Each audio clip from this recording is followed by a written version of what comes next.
தேடிக்கிட்டு நகுலன் வந்தான். சகாதேவன் சொன்னான், இப்படி ஒரு கேள்வி கேட்டான், பதில் தெரியல, இந்த குதிரையை பார்த்தா ஆசையா இருக்கு, வாங்கணும், என்ன பண்றது?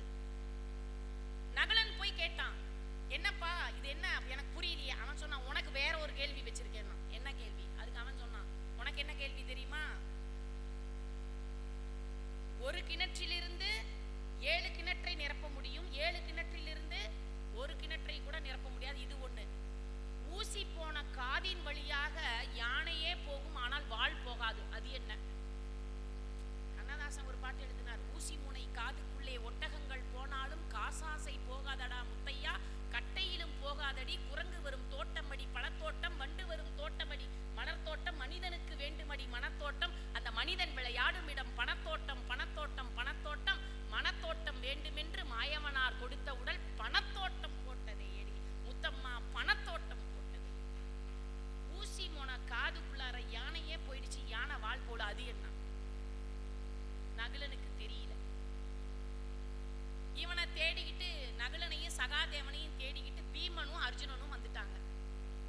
என்னப்பா விஷயம்? இந்த குதிரைக்காரன் ஒரு கேள்வி கேட்டா பதில் தெரியல. அப்படியா? இவங்க போய் நின்னாங்க. உனக்கு வேற கேள்வி இல்லாம என்ன கேள்வி? அவன் இன்னொரு கேள்வி சொன்னான். ஒருத்தன் கஷ்டப்பட்டு விவசாய நிலத்தை உழுது பயிர் செய்து வேலியெல்லாம் போட்டான், அறுவடை செய்யலான்னு அங்க போறான், நிலத்துல எதையும் காணோம், வேலி மட்டும் நிக்குது, உள்ளார அந்த பயிரெல்லாம் காணோம். அது எப்படி போச்சு சொல்லு?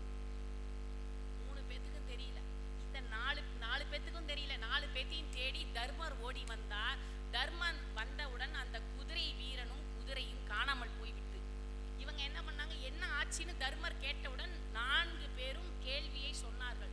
தர்மர் சொன்னார், ஐயகோ கலிபுருஷன் வந்து விட்டானே, இனி இந்த கலியுகத்தை யாராலும் காப்பாற்ற முடியாது. அண்ணா இதற்கு உனக்கு பதில் தெரியுமா?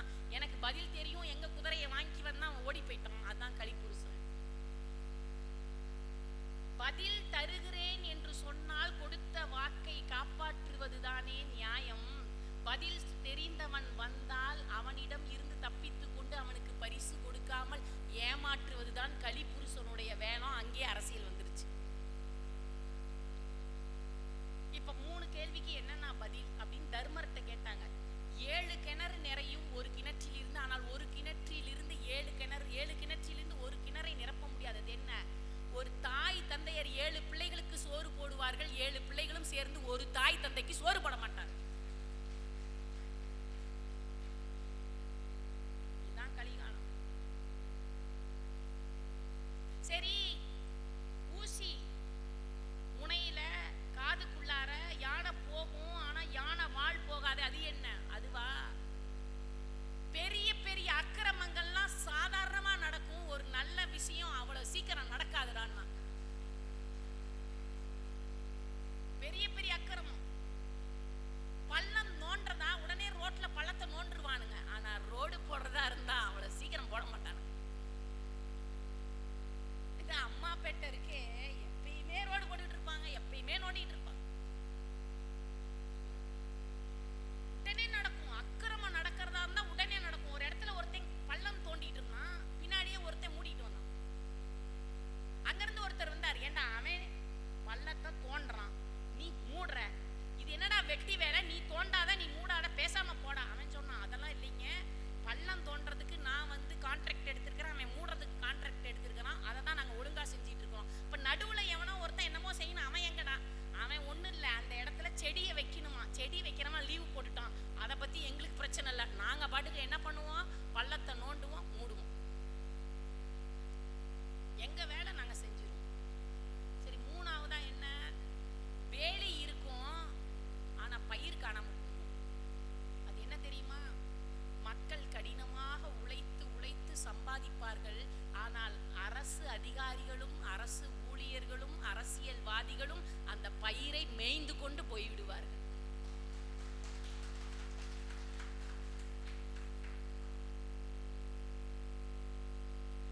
கஷ்டப்பட்டு உழைச்சி ஜிஎஸ்டி என்னென்ன, அது இல்லாம ஒரு இன்கம் டேக்ஸ், அது இல்லாம இன்கம் டேக்ஸ் ரிட்டர்ன் ஒண்ணு கட்டணும்.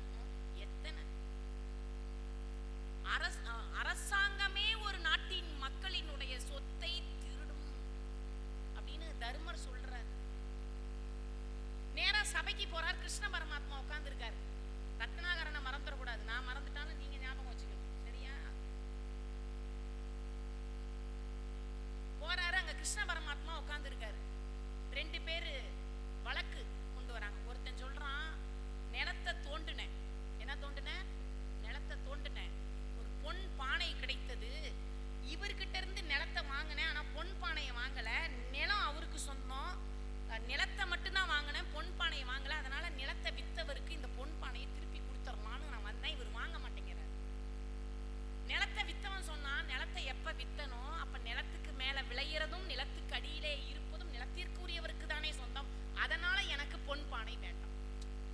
எங்கேயாவது இது உண்டுங்களா? பொன் பானையை 2 பேருமே வேண்டான்றான். கிருஷ்ண பரமாத்மா சிரிக்கிறார். தர்மர் சொன்னார், இதுக்கு பதில் சொல்றதுன்னா நாளைக்கு சொல்றேன் போங்க அப்படின்னாரு. மறுநாள் வந்தார்கள். 2 பேரும் வராங்க. வந்தவன் சொல்றான், பொன் நிலத்தை விற்றவன் சொன்னான், அரசே, நிலத்திற்கு மேலே இருப்பதும் நிலத்தை விற்றது மட்டும்தான் நான், ஆனா நிலத்திற்கு கீழே இருந்த பொன் பானை எனக்கு தான் சொந்தம்னா. நேத்து அவனுக்கு சொந்தம்னவன் இன்னைக்கு என்னன்றான், இன்று எனக்கு தான் சொந்தம். அவன் சொன்னான், எப்ப நிலத்தை வாங்கணும் அதுக்கு மேல இருக்கிறதும் கீழே இருக்கிறதும் எனக்கு தான் சொந்தம்னா. நேத்து எனக்கு சொந்தமில்லை என்று 2 பேரும் சொன்னார்கள், இன்று 2 பேருமே சொல்கிறார்கள் எனக்கு சொந்தம்னு. இப்ப தர்மர் சொன்னார், அந்த பானை யாருக்கும் சொந்தம் அல்ல, அரசுக்கு சொந்தம். அந்த பானை யாருக்கும் சொந்தம் அல்ல, அரசுக்கு சொந்தம். கிருஷ்ண பரமாத்மா சிரிச்சார். தர்மர் பார்த்து, கிருஷ்ணா, நான் சொன்னது சரிதானே அப்படின்னு சிரிச்சார். சரிதான். நேற்று வரை துவாபர யுகம் இருந்தது, இன்று கலியுகம் பிறந்தது. கலியுகம் பிறந்ததனால் நேற்று இருந்த மனநிலை அவர்களுக்கு இன்றைக்கு இல்லை. அரசாங்கமே மக்களின் பொருளை திருடும் என்பதற்கு நீயே சாட்சி.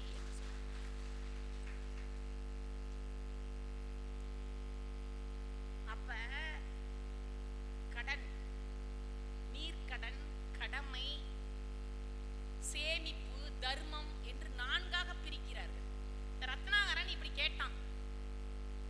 கேட்ட உடனே இவங்க இப்படி சொன்ன உடனே சுவற்றிலே அடித்த பந்தை போல திரும்ப ஓடி வந்தான். நாரதர் காலை கட்டி பிடித்துக் கொண்டு, நாரதா, நான் என்ன செய்வது? என்னுடைய பாவத்தின் பங்கை இவர்கள் ஏற்றுக்கொள்ள மாட்டேன் என்று சொல்கிறார்கள். இனி என்ன செய்வது? ஒன்னும் செய்யாத. ராமா அப்படின்ற மந்திரத்தை சொல். ராமா என்ற மந்திரத்தை சொல். ராமான்னு அவனுக்கு வாயில நுழையல.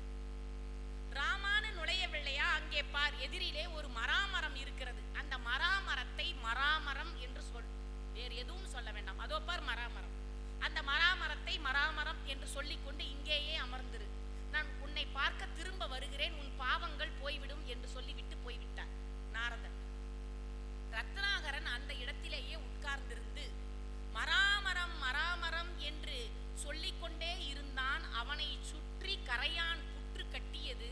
அது கூட தெரியாது மராமரம் என்று கண்களை மூடி மூடி அந்த மந்திரத்தையே சொல்லிக் கொண்டிருந்து நாரதர் வந்தவுடன் புற்றை உடைத்து கொண்டு வெளியே வந்து நிற்கிறார். அப்படி வெளியே வந்து நின்ற ரத்னாகரன் வால்மீகியாக மாறி ராமாயணத்தை எழுதினார். தெரியாத